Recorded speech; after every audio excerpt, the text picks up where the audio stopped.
ناظرین، میرا تجزیہ یہ ہے کہ ٹرمپ کے دماغ میں بہت کچھ چل رہا ہے جو وہ ظاہر کرنے کی پوزیشن میں نہیں، لیکن اس کے ایکشنز بتاتے ہیں کہ اس کے دماغ میں کیا ہے۔ میں کچھ ایسپیکٹس پہ روشنی ڈالتا ہوں۔ ابھی تک ٹرمپ اپنے ارادوں کی ڈائری کا پہلا صفحہ کھولے بیٹھا ہے۔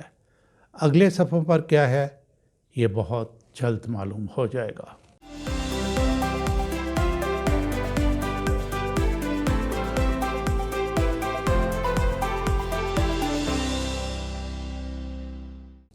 بسم اللہ الرحمن الرحیم۔ السلام علیکم ناظرین، ساری دنیا میں تیسری عالمی جنگ کی باتیں ہونا شروع ہو گئی ہیں۔ یہ کیوں کر ہوا اس کے بارے میں بات کرتے ہیں۔ ناظرین، ساری دنیا نے دیکھا اور میڈیا نے بار بار دکھایا گھر آئے مہمان کو امریکہ کے صدر ڈونلڈ ٹرمپ نے کس طرح آڑے ہاتھوں لیا، بلکہ یوں کہیں کہ غیر اخلاقی رویہ تھا۔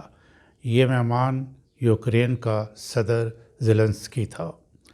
یوکرین کے صدر نے بھی اپنی حیثیت کے مطابق اسی لب و لہجہ میں جواب دینے کی کوشش کی، لیکن اگر ملک چھوٹا ہو، مقروض بھی ہو، حالت جنگ میں بھی ہو اور امریکہ سے مدد بھی چاہ رہا تو یقیناً سر جھکانا ہی پڑتا ہے۔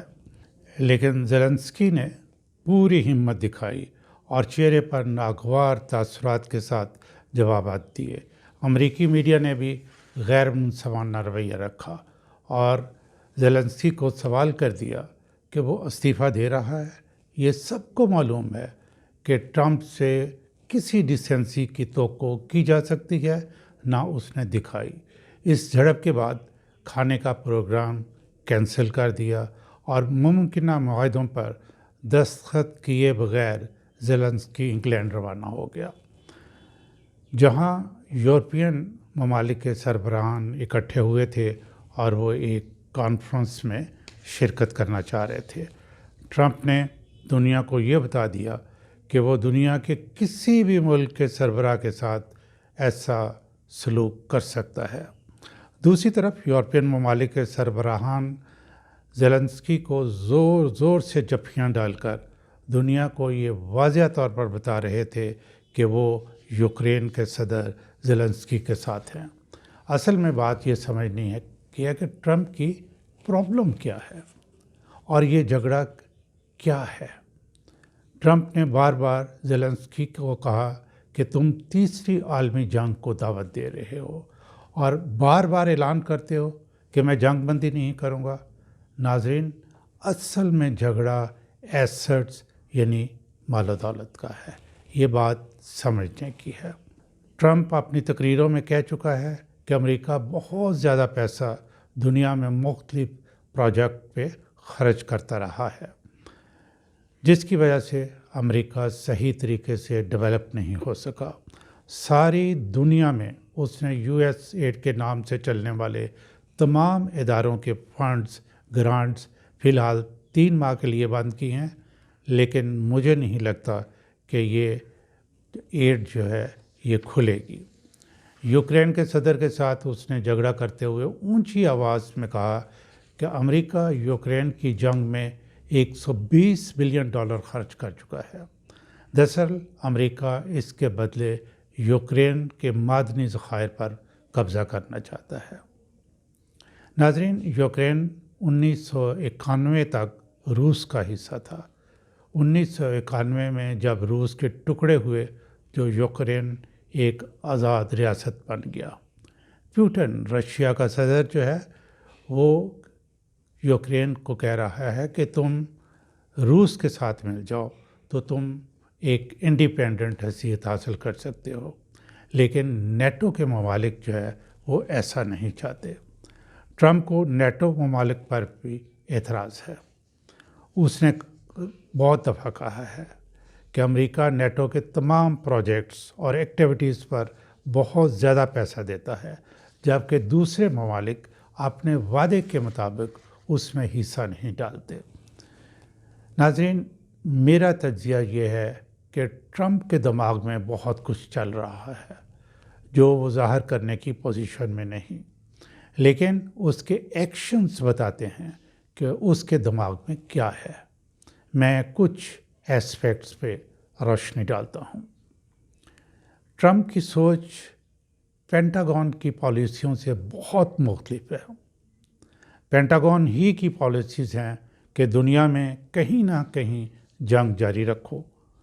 اس کے ان کو 3 فائدے نظر آتے ہیں۔ 2 ملکوں میں لڑائی کراؤ اور ان کو اسلحہ بیچو۔ اسلحہ میں ڈیل کرنے والے جتنے بھی لوگ ہیں وہ بہت انفلوئنشل ہیں۔ یہ حکومتیں گراتے، بنواتے اور جنگیں کرواتے ہیں۔ انسانوں کی ان کے قریب کوئی قدر و قیمت نہیں۔ دوسرا، جب بمباری سے جنگ کرنے والے ملکوں کی بلڈنگ، سڑکیں، سب کچھ تباہ ہو جائے تو ان کو دوبارہ بنانے کے لیے، یعنی ری بلڈ کرنے کے لیے اپنے کانٹریکٹرز کو ٹھیکے دو، اور ری بلڈنگ میں پھر بہت سی مشینری اور ایکوپمنٹ بھی بیچو۔ ایسے ملکوں کی اکانومی تباہ ہو جائے تو پھر ان کو IMF اور ورلڈ بینک جیسے اداروں کے چنگل میں دے دو۔ اب ٹرمپ کا اپنا ذہن، وہ نو وار پالیسی پر یقین رکھتا ہے، اور وہ یہ سمجھتا ہے کہ اس وجہ سے اکنامکلی وہ بہت اسٹرانگ ہو جائے گا اور امریکہ جو ہے وہ ڈیولپ کرنا شروع کر دے گا۔ اس کی یہ پالیسی روس کے ساتھ اچھے تعلقات کا باعث ہو سکتی ہے۔ ناظرین، یہ بہت امپورٹنٹ نقطہ ہے کہ اگر امریکہ یعنی ٹرمپ جو ہے وہ نو وار پالیسی پہ چلے تو وہ یہ سارا کچھ ہے کیا روس کی وجہ سے ہے۔ یہ میں ابھی آپ کو ایکسپلین کرتا ہوں۔ یہ ٹرمپ روس کے ساتھ دوستی کر سکتا ہے اور یورپین ممالک کو قطعاً یہ قبول نہیں۔ ایک اور نقطہ اہم ہے کہ نیٹو کا کیا کردار ہوگا۔ اگر امریکہ جو ہے نو وار پالیسی پہ عمل کرنا شروع کر دے تو پھر نیٹو کیا اس کی کیا پوزیشن ہوگی۔ NATO North Atlantic Treaty Organisation 4 اپریل 1949 کو واشنگٹن میں 12 ملکوں نے مل کر بنائی۔ بعد میں 20 ملک اور اس میں شامل ہو گئے۔ اس کا ہیڈ کوارٹر برسل بیلجیم میں ہے۔ سویڈن نے ابھی نیٹو کو پچھلے سال یعنی 2024 میں جوائن کیا ہے۔ نیٹو کا مقصد کیا ہے؟ اس کا مقصد یہ ہے کہ جو اس کے ممبر کنٹریز ہیں ان کی سیکیورٹی کو یقینی بنایا جائے۔ اس کے 3 ممبران فرانس، برطانیہ اور امریکہ نیوکلیئر ممالک ہیں۔ یورپین ممالک یوکرین کو نیٹو کا ممبر بنانے کی طرف مائل ہے۔ کچھ یہ یورپین لیڈرز جو اس کے بارے میں بات بھی کر چکے ہیں۔ نیٹو کے سب ممالک روس کو اپنا دشمن سمجھتے ہیں۔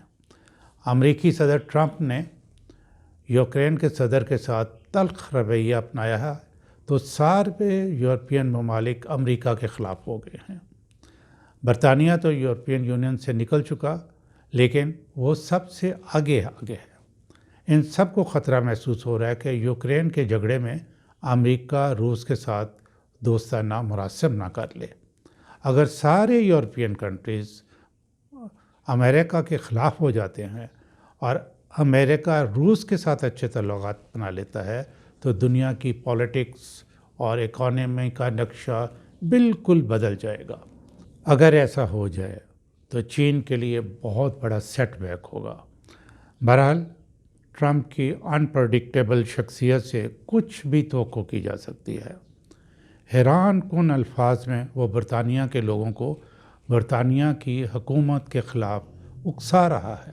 وہ یہ کہہ رہا ہے کہ آپ ٹیکسز پے کرتے ہیں، لیکن برطانیہ کی حکومت آپ کو ان ٹیکسز کے مطابق فیسلٹیز نہیں دے رہی۔ میرے انالیسس کے مطابق ایک بات یقینی ہے، ٹرمپ دنیا میں جہاں جن پروجیکٹس میں شیئر ڈال رہا ہے یا فنڈنگ کر رہا ہے اس کو ختم نہیں تو کم ضرور کر دے گا۔ اس وقت ٹرمپ کے لیے معاملات آسان نہیں۔